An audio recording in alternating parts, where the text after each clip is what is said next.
itu akhirnya ya mungkin hidayah Allah ya.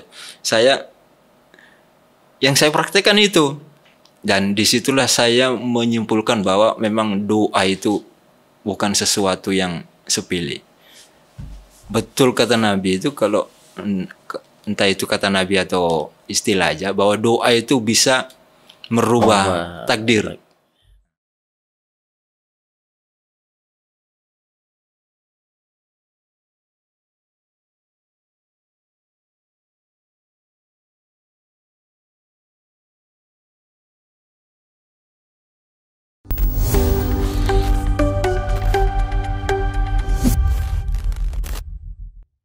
Jadi sejak membaca itu, setiap malam itu saya memang doakan khusus itu anak ini, santri ini, karena dia itu komandannya itu yang bisa menggerakkan semua. Nggak berkuti saya, nggak dirokon sama anak.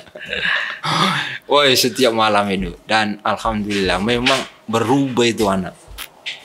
Setelah saya doakan itu, yang ya mungkin karena doa saya atau yang lainnya, tapi saya merasa itu karena saya doakan khusus itu. Jadi saya doakan, dan akhirnya alhamdulillah ada perubahan. Dia sudah mulai melunak, mulai taat. Nah, sejak itu sudah enak ini mengendalikan yang lain. Jadi kalau ada apa-apa ya tinggal saya itu aja yang jadi anunya, dan yang lainnya itu ikut semua ya. Luar biasa. Saya ini loncat dulu. Ya. Ini kan kalau dengar cerita Ustadz sebagai orang yang juga terlibat di pendidikan masa lalu, ya, dan juga ya sampai sekarang juga masih sebagai guru, ya, bahasanya era modern seperti ini. Nah, itu kira-kira yang paling membedakan itu apa, Ustadz?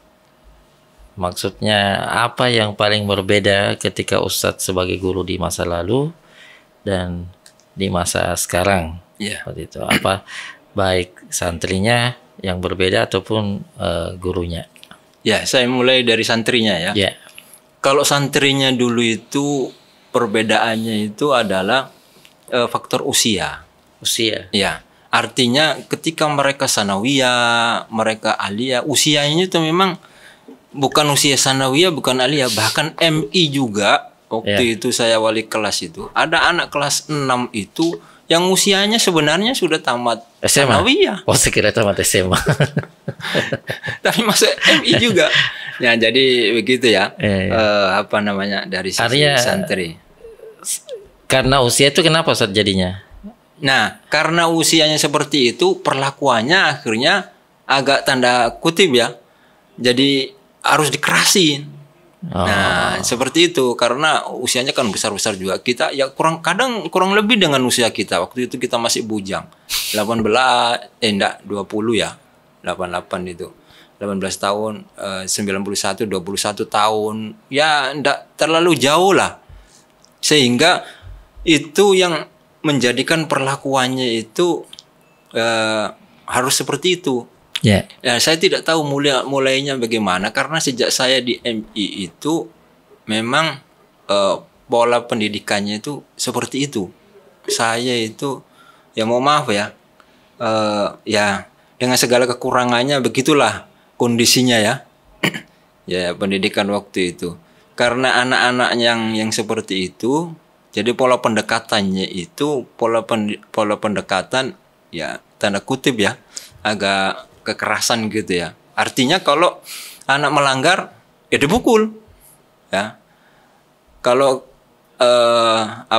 dicurigai mencuri gitu, interogasinya ya seperti itu juga.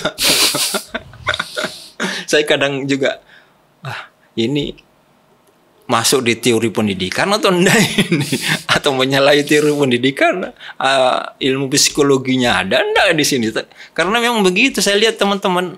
Saya kan enggak pernah mukul waktu jangankan mukul, kelahi saja enggak berani saya.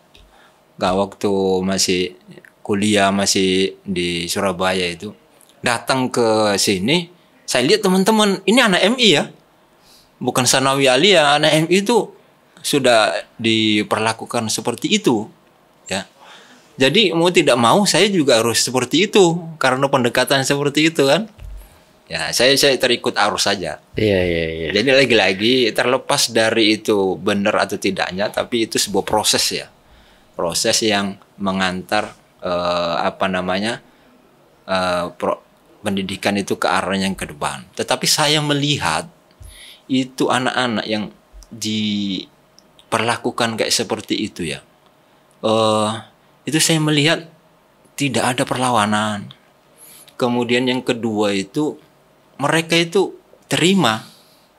Mereka itu terima. Artinya kalau dia salah kemudian dipukul begitu ya, mereka terima. Kenapa seperti itu? Ini kuncinya ya, mungkin untuk teman-teman guru-guru yang lain ya. Ya. Jadi kita ini dengan mereka, dengan santri itu tidak ada batas. Tidak ada batas dengan mereka. 24 jam full kita itu sama-sama mereka. Mulai dari tidur sampai tidur lagi. Seluruh kegiatan mereka kita ikuti semua. Tidak ada yang tidak kita ikut. Bahkan makan pun itu nanti tunggu setelah nasi itu dari dapur umum dibagikan ke santri-santri. Kemudian itu ada sisa, tanda kutip, bukan sisa ya, ada sisa pembagian itu. Nah, itulah jatah kita. Itulah jatah kita. Jadi makan itu sama-sama. Bahkan tidur pun sama-sama dengan mereka. Itu memberi pengaruh. Sangat memberi pengaruh. Jadi sempat saya itu waktu MI itu Pak Husain Kalado kan kepala sekolah. Maaf ya, Pak Husain Kalado itu kan bodinya itu, saya katakan tadi dulu anak-anak MI itu faktor usianya itu sudah bukan MI lagi sebenarnya. Artinya sudah besar-besar. Bahkan rata-rata mungkin sama dengan Pak Husain Kalado. Nah, ketika Pak Husain Kalado itu tidur di musola itu, kita bangunkan sholat lail. Kan kalau kita bangunkan itu bahwa pokoknya ya kayak zaman Jepang gitulah. Bangunkannya itu enggak pelan-pelan gitu, enggak ditendang. Kakinya itu, "Woi, bangun, sholat lail." Nah, Pak Husain di sela-sela mereka. Tidur di sela-sela mereka. Ya, kita enggak tahu juga kan. Lampu dimatikan juga, kita tendang-tendang, ya ternyata saya begitu bangun Pak Husain Kalado kepala sekolah kita. Artinya begitu menyatunya kita mereka. Padahal Pak Husain Kalado waktu itu sudah berumah tangga ya. Kita masih bujang-bujang. Kalau bujang-bujang kan memang wajar ya 24 jam. Waktu itu Pak Husain tidur sama santri. Sama santri di musola itu. Dibangunnya oleh guru bujang. Ya, kita yang bangun kan. Kan mereka tidurnya kebanyakan milih di karena sholat lail kan malamnya. Jadi lebih senang mereka tidur dan kayaknya asramanya di situ memang anak-anak itu. Jadi suka tidur di situ. Jadi dari sisi gurunya itu dalam itu yang kita rasakan, keakraban, kedekatan kita jadi orang tua mereka, kita jadi teman mereka, main bola, bahkan kita mandi sama-sama mereka. Ada sumur besar di bawah masjid dulu kan, sumur besar itulah tempat mandi kita, dan disitulah kita mandi dengan sama mereka. Ya mau maaf ya pakai telasan aja, pakai sarung itu sampai nutupi pusar kita itu. Bahkan kita minta sabun sama mereka yang sering dikirim orang tua. Ada kan orang tuanya yang sering ngirimi gitu. Karena kita itu waktu itu memang cuma dikasih sabun, odol, ya ala kadarnya saja itu untuk keperluan itu. Ustadz dapat gaji berapa masa itu? Waktu itu kita tidak terima uang ya. Nggak terima uang? Ya dikasih aja. Suruh ngambil ke koperasi. Waktu itu ada koperasi kita. Ya koperasi kecilan gitu. Sabun, odol, kemudian sabun cuci. Ya seperti itulah. Ya kalau diuangkan itu berapa, mungkin 10.000 waktu itu ya. 10.000 atau 15.000 gitu kalau diuangkan ya. Nah itu, jadi kita mandi sama-sama mereka. Jadi istilah kita waktu itu, kita punya panu kadas pun mereka tahu kalau di punggung kita ini punya panu. Orang kita juga minta sabun sama mereka, kalau kita kehabisan sabun minta odol dengan mereka. Jadi begitu menyatu dengan mereka, sehingga itulah yang menjalin secara psikologis ada keterikatan ya. yang susah untuk dibahasakan. Keterikatan itulah yang menyebabkan mereka itu mau menerima apapun yang kita lakukan. Sampai kita tadi ya, kita perlakukan seperti itu mereka itu menerima karena tahu siapa kita.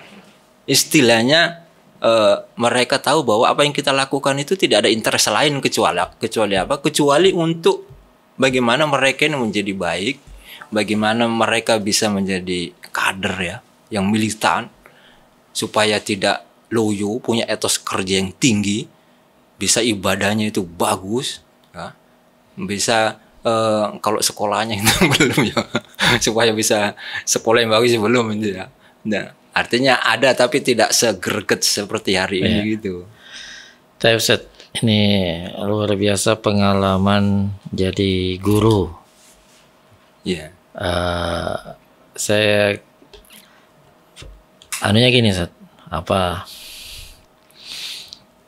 ya itu kan banyak pengalaman ya dari macam-macam tadi dicerita. Nah, menurut Ustaz yang paling berkesan Ustaz selama jadi guru itu apa? Jadi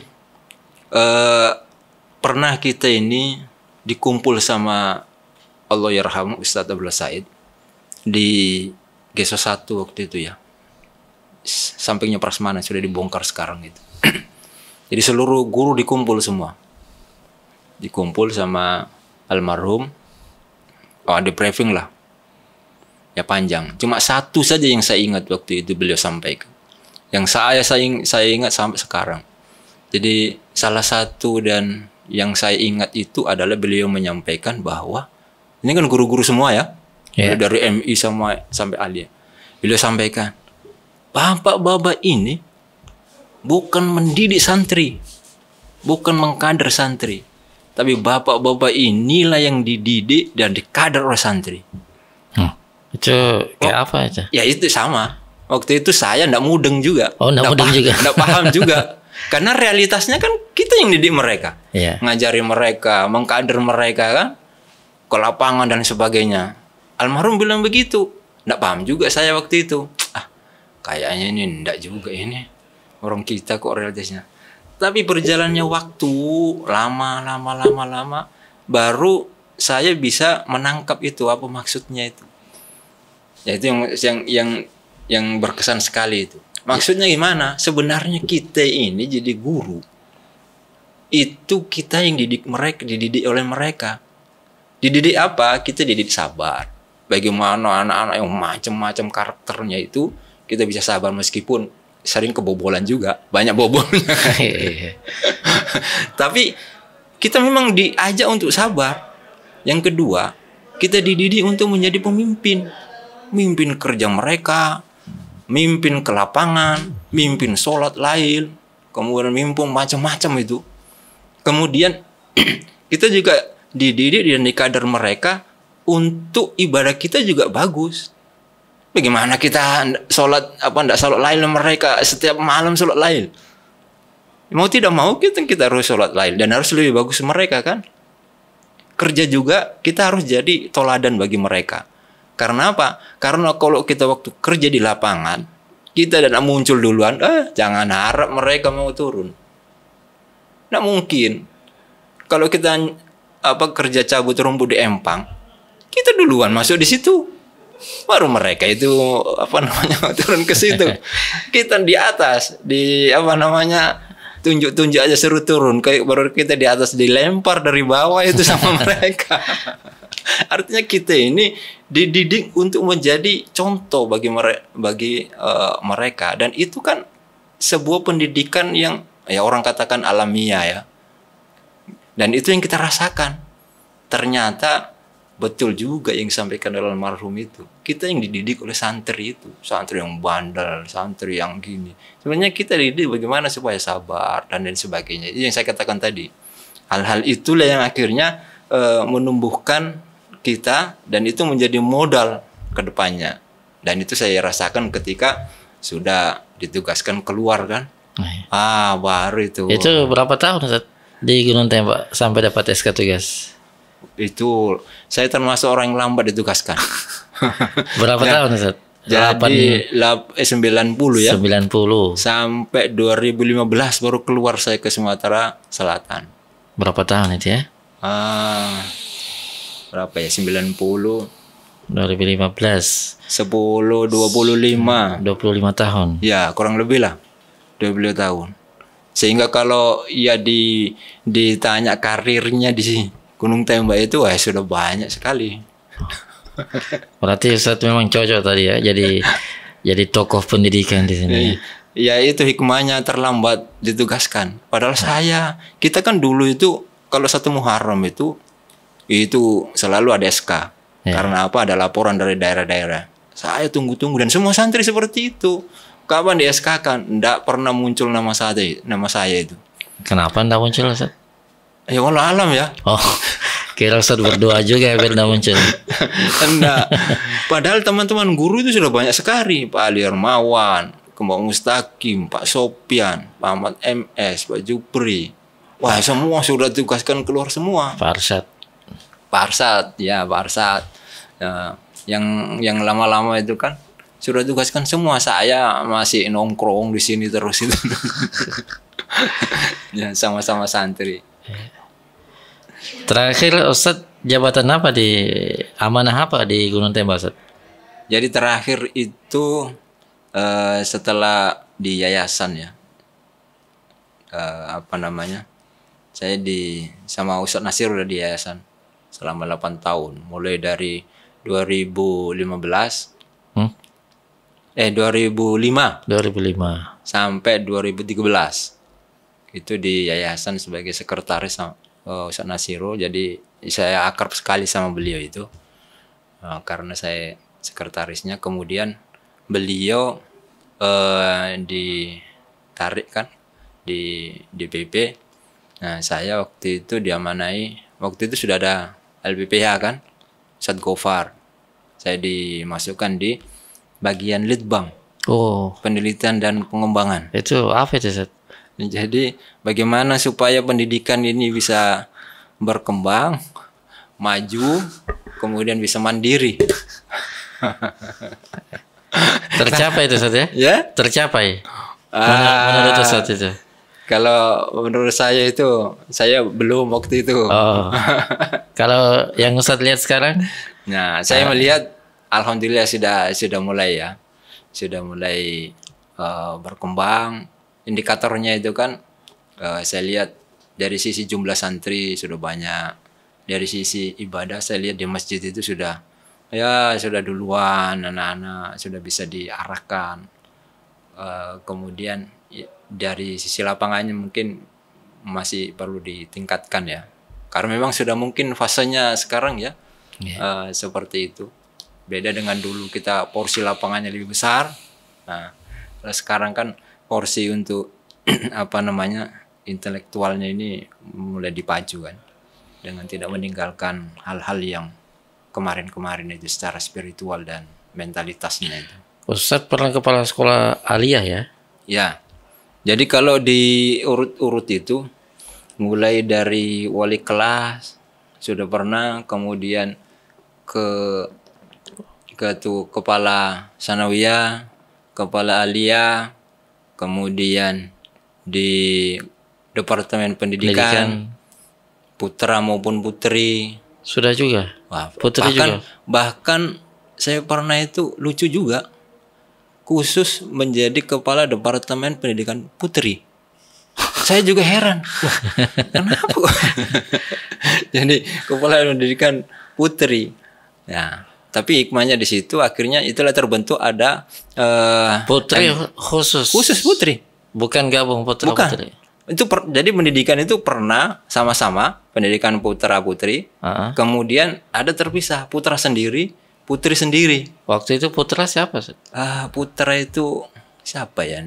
Belum, enggak ingat saya. Pak siapa? Kalau alam ya saya kok lupa. Hamka ke Pak siapa gitu. Yang jelas Ustaz di putri. Saya di putri. Tugas utamanya apa Ustaz di putri? Ya untuk meningkatkan kualitas pendidikan di putri. Makanya kita di putri itu akhirnya membentuk MP3 ya. Beraningkat ya berarti. MPPPP 3 kali kan. Majelis Penasehat Pendidikan Putri. Itu Ustaz yang buat? Ya, waktu zaman saya di Putri itu. Iya. Ya, karena kita mau mengadakan revolusi ceritanya itu. Jadi ibu-ibu itu sepakat. Nah, jadi penggawa-penggawanya di Putri kayak Bu Hani, kemudian Bu Irma, istrinya Pak Royadi itu siapa itu namanya? Bu Eli. Mbak Eli. Nah, itu masuk di timnya MP3 itu. Apa targetnya? Targetnya melakukan rekayasa kurikulum. Jadi waktu itu kurikulum itu kita rekayasa. Bagaimana muatan hafalan Quran dan dinia itu dominan di pelajaran adik-adik kita. Makanya waktu itu sampai di Putri itu jam pertama wajib semua itu materi hafal Quran. Jadi masuk kelas menghafal Quran. Ada koordinatornya yang itulah ibu-ibu itulah di MP3 itu yang membidani. Termasuk juga berapa jam ini pelajaran dinianya, berapa tahfidnya itu. Sampai kita evaluasi hafalan mereka itu. Saya sampai turun langsung ke situ untuk ngecek hafalan mereka ke kelas-kelas itu kan. Sampai di mana hafalan mereka sesuai target enggak ya. Dan alhamdulillah itu ada hasilnya. Ada hasilnya. Ya, tapi walau alam sekarang ya. Mungkin sudah ada perubahan itu. Ustaz, sekian berapa tahun tadi? 25 ya? Ya, kurang lebih lah. 25 tahun jadi guru di Gunung Tembah dan berkarya di daerah juga tidak jauh dari pendidikan. Ya. Sepertinya ini yang jadi rahasia Ustadz awet muda kayaknya. Masya Allah. Ya, salah satunya. Oh, salah satunya. Saya ini sebenarnya kalau saya yang cermin itu sudah tua juga saya. Anak saya bilang itu sudah atuk-atuk ini apa ini. Nah, maksud saya gini, Ustaz. Pertanyaan saya, apa yang paling membahagiakan selama jadi guru? Jadi gini, yang Allah itu memberikan amanah kepada kita, pasti Allah kasih hiburan. Nah, itu yang harus kita yakini. Amanah apa saja, termasuk guru juga. Ya, sebagaimana Nabi kan diperlakukan ini, Allah pasti kasih hiburan itu. Ketika dianiaya di Taif itu kan, sampai berdarah-darah, toh akhirnya Allah kasih hiburan kan, ada masuknya Islam seorang budak itu ya. Hiburannya Ustaz apa? Nah, jadi hiburan saja itu adalah ketika menjadi guru itu, Allah itu pasti ada satu orang yang qurrata ayun. Ada satu orang yang qurrata ayun, artinya dari sisi ketaatannya, dari sisi ibadahnya, dua itu, dari sisi lapangan. Kalau intelektualnya mungkin rata-rata kan waktu itu. Itu pasti ada anak seperti itu, dan itu bagi saya adalah sebuah motivasi yang akhirnya nggak mungkin kita ini dibikin sengsara terus kalau seperti itu. Nah, tapi kok cuma satu set? Nah, memang nggak banyak yang nggak gitu. Banyak. Iya, tapi memang. Bukan berarti cuma satu. Ya, kada. Artinya bisa lebih tapi tidak banyak. Yang banyak itu yang begitulah. Ya. Yang banyak yang begitu. Itu yang jadi motivasi. Itulah kenapa saya selalu, meskipun saya jadi departemen pendidikan, kecuali kepala sekolah ya, itu saya selalu meminta jadi wali kelas. Karena apa? Karena itu tadi ada interaksi dengan santri, dan saya selalu minta wali kelas 1. Ya. Karena apa? Ini anak-anak baru masuk, mudah sekali untuk diwarnai, dan itu harus diwarnai mereka untuk jenjang berikutnya. Dan saya selalu kalau tahun ajaran baru saya minta memang menjadi wali kelas dan wali kelas 1. Itulah kenapa saya dulu itu terkenal itu banyak menceramai santri-santri itu, satu di samping latihan ceramah juga di situ. Bang Febrian itu ceramahnya sampai matahari terbit ya. Iya. Dan itu yang dicerita sama anak-anak itu. Diceramai mulai habis Isya sampai jam 9 lupa makan malam, pagi juga seperti itu. Ya karena itu. Dan saya merasa bahwa memang satu sisi pendidikan itu harus ada doktrin-doktrin yang kita masukkan kepada mereka. Ya. Ya kalau di lembaga kita kan tentang manhaj, bagaimana mereka itu bisa memahaminya. Kemudian etos kerja, ibadah, itu memang harus didoktrinkan. Selain kita contohkan ya, kita doktrinkan.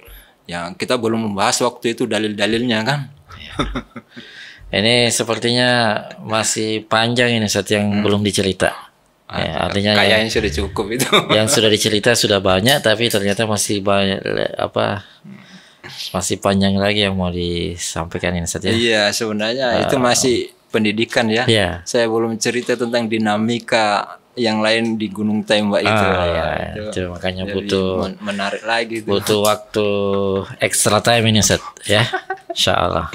Alhamdulillah ya.